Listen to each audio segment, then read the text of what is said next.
let's talk about sweet apples. The only apples of what I would call the sweet apple class that most people have ever tasted would be a Red Delicious, which honestly I think a Red Delicious is only marginally included in that category.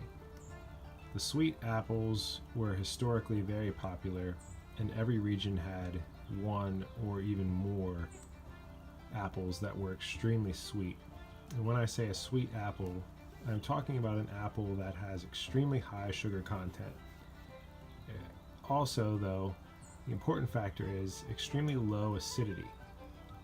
So the fact that there is little to no acidity to balance out the sweetness makes the sweetness seem higher, stronger, more enhanced than your typical apples.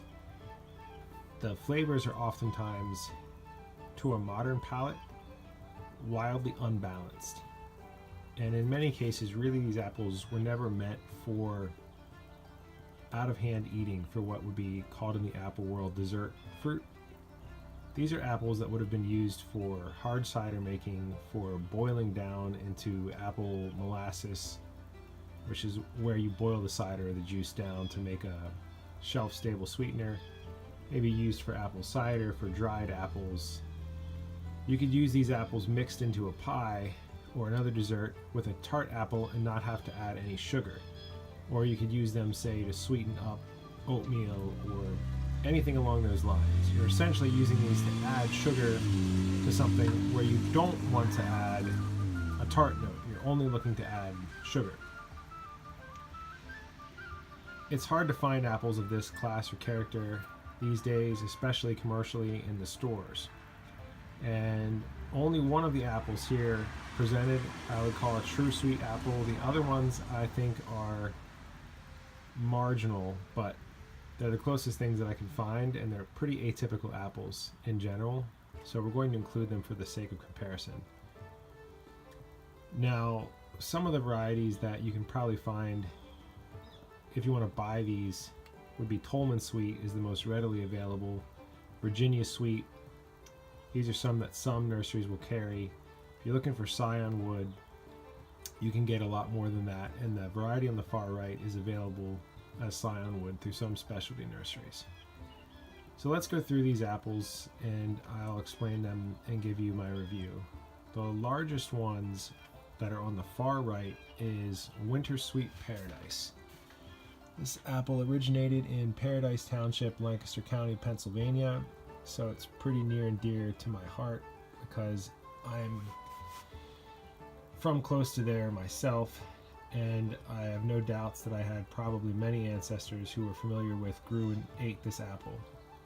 And I was able to pick this apple up at a local orchard a few weeks ago, and it astonished me to know that anyone was still growing this apple commercially, but I think they are growing it in very small numbers for some of the old-time people. These sweet apples tend to have a cult following amongst sort of old-time people. The Winter Sweet Paradise. It's a, let's say, medium to large apple. We have some fairly moderate ribbing.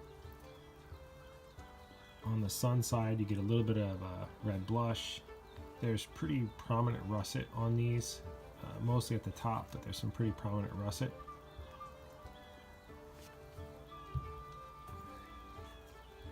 You can see inside, it's a real nice, clean white apple. The cut slice is remarkably white. As far as the taste of this apple goes, this is the one that I would say out of all of these is the pure sweetest one. There is no tartness to this at all. The closest thing that I would say to describe it is if you've ever eaten sugarcane stalk or sorghum, sweet sorghum stalk, that's sort of what it tastes like. There is a grassy green flavor. There is a really subtle floral aromatic flavor, but that is very subtle. Maybe to someone with better taste ability or scent ability, they could pick that up more. The overwhelming flavor is just sweet. Sugar cube. It's like eating a juicy, slightly crunchy sugar cube, or like I said, just chewing on a stalk of sugar cane. It's a very strange sensation to eat one of these. Initially, you can't help but smile because it's such a sweet and odd flavor, but honestly, it's hard to finish one. I've only eaten one of these out of hand. Right after I bought them, I ate one, and I haven't been able to bring myself to eat one since, and it's been about 2 weeks. I have cooked with a few of them, but I can't eat them out of hand again. It kind of makes my teeth and head hurt thinking about it. They're so sweet. And I thought really hard about buying some scionwood to graft, but I haven't been able to bring myself to do it. It's interesting, and I think it has its uses, but it's hard to think about eating one of these again. It's not a terribly juicy apple. The orchard that I bought it from recommends it for drying, and I can see that. It does not brown readily. It browns a little, but keeps its color fairly well. But it's a very dry fleshed apple.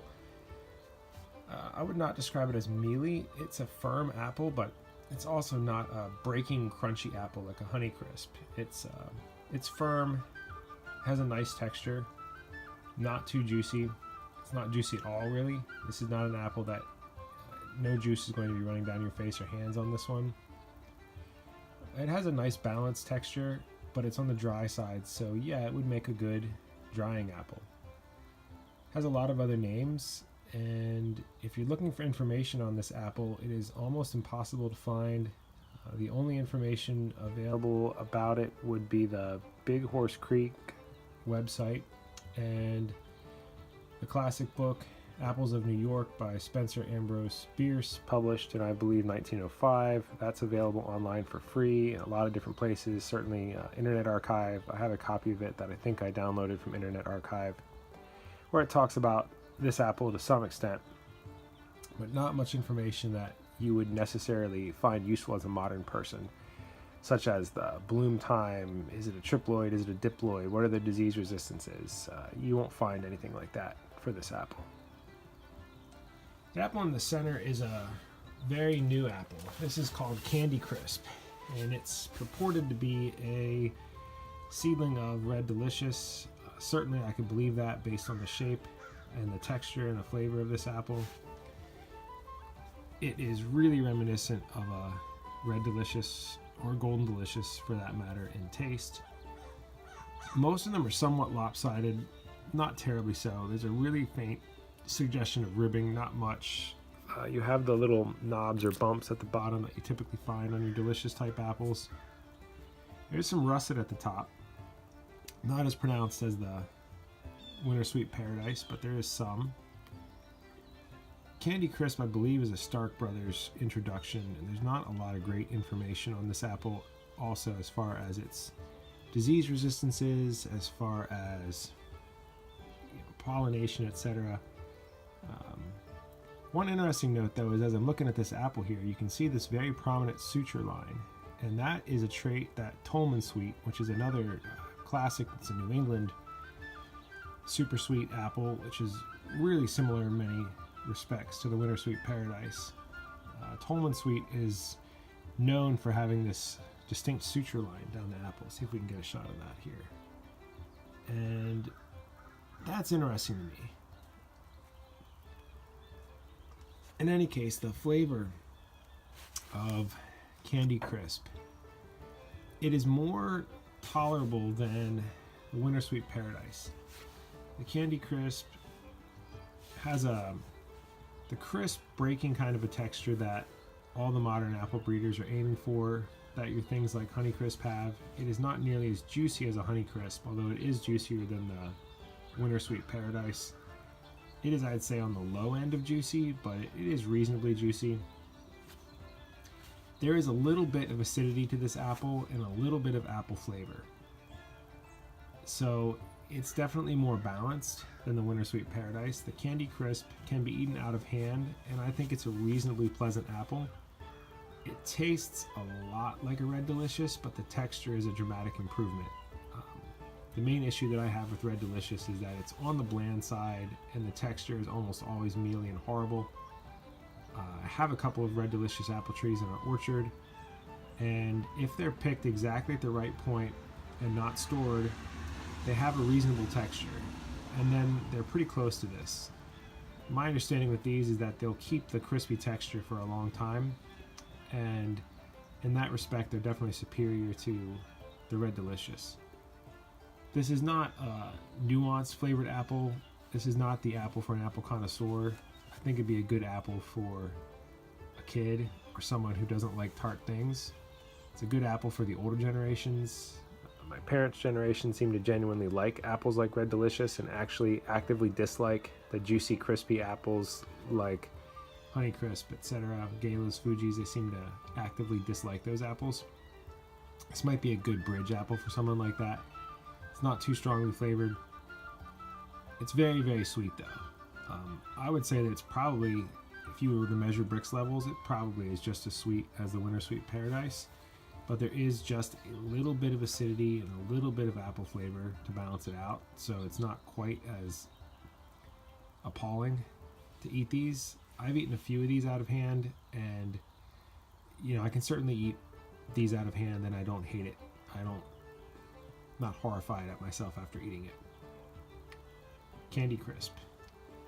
Final one, the little tiny ones on the left. This is a very old apple variety. Depending on who you want to believe, either it dates back to the 1400s in France or else it dates back to the Roman era. This is the lady apple. In French, I believe it's something like Pomme d'Api, and this is a nice apple. I would put it in the sweet class in terms of flavor and aroma. It looks like a crab apple. I mean, there's crab apples that look very similar to this, and it's the size of a crab apple. You can see wherever it hits the sun, you get a little bit of red blush on it, and little suggestion of ribbing here. Light green. The flesh of this one is very white. While we're mentioning it, the CandyCrisp is a little bit of a yellowish, almost a yellowish greenish hint to the flesh. You can see the difference here with the Winter Sweet Paradise is a very pure white. The Lady Apple is closer to a pure white than the CandyCrisp. Lady Apples have an excellent texture. It's a nice crisp breaking texture. They are moderately juicy. I put it in the same range as the CandyCrisp. Not drip down your face kind of juicy, but it's reasonable. Would not describe these as mealy, but they are not extremely hard textured. These are a nice balanced moderate apple. It is an extremely sweet apple with I would say a minimal acidity, and there's also some minimal aromatic or fragrant components to this apple. A lot of the literature describes it as a very intense aroma and fragrance. If that's there, I don't notice it, but maybe my ability to detect that is just poor. This is a great apple for kids. My children really like this apple. It's a nice size for a child, and it's a nice simple flavor. It's just very sweet and simple. A little bit of acidity, a little bit of aromatics. Nice sized apple. It seems to keep really well. And interestingly, this is one of the few apples that supposedly comes reasonably true when grown from seed. Not perfectly true, but it's very similar in the same ballpark typically. This is, regardless of how old you want to believe this apple is, it's a very ancient apple, whether you're talking about it being 600 plus years old or 2,000 years old. It's still one of the oldest apples you can possibly buy. It's also known as the Christmas apple. It was previously used a lot in Christmas decorations and for the holiday season. And the nursery, the orchard that I picked these up from, it's a local specialty orchard, and of course they carry your normal varieties, but they also tend to carry in small numbers for a premium price some of the weird varieties, like the Winter Sweet Paradise and like Lady. They tend to carry varieties like Smokehouse, which is another local regional one. Smokehouse was the apple that I grew up with and is one of my favorites. I don't have any of those here. They sell out of that one quickly in the fall, but that's the sort of stuff that I'm talking about, offering some of the more odd apples. But I wanted to do a video comparing some of these apples because I can't find a lot of unusual apple videos or blogs out there. There's of course that excellent Adam's Apple blog, and if you're not familiar with that, I would certainly check that out. And I'm sure that he has reviewed CandyCrisp, and he does a great job, but I'm also sure that he has not reviewed Winter Sweet Paradise or the Lady Apple. So there's my shot at both of these, and I hope someone can find this somewhat useful and informative as far as what these apples are about. I think these are all good apples for their own purposes, but all of them would not be my idea of the perfect apple for eating out of hand. There's not enough balance, not enough acidity. For my taste, I want a pretty tart apple myself, and I'd like a juicier apple or a harder textured apple, but none of these are what I would call mealy or soft textured, and none of them have a bad taste. Certainly none of them are bitter. So, and they all seem to keep well, and they don't brown out terribly when cut, so not bad apples by any stretch. So just to finish this off, the far right, the largest one, is Winter Sweet Paradise. The center one is CandyCrisp, and the far left, the small one, is Lady. Very nice apples. CandyCrisp can be bought commercially from Stark Brothers if you want to buy trees. I mean, the Lady apple is available from a pretty fair amount of the Heirloom type apple places, either as grafted trees or as scionwood. Winter Sweet Paradise is only available as scionwood. You're not going to find a pre-grafted tree of this one unless you can get someone to custom graft it for you. But well, grafting is easy, and if you don't know much about grafting, I'd strongly suggest that you check out SkillCult's videos on YouTube. The grafting series is excellent, and I cannot possibly make a better one myself, so check that out. Hope this is useful, and thanks for watching.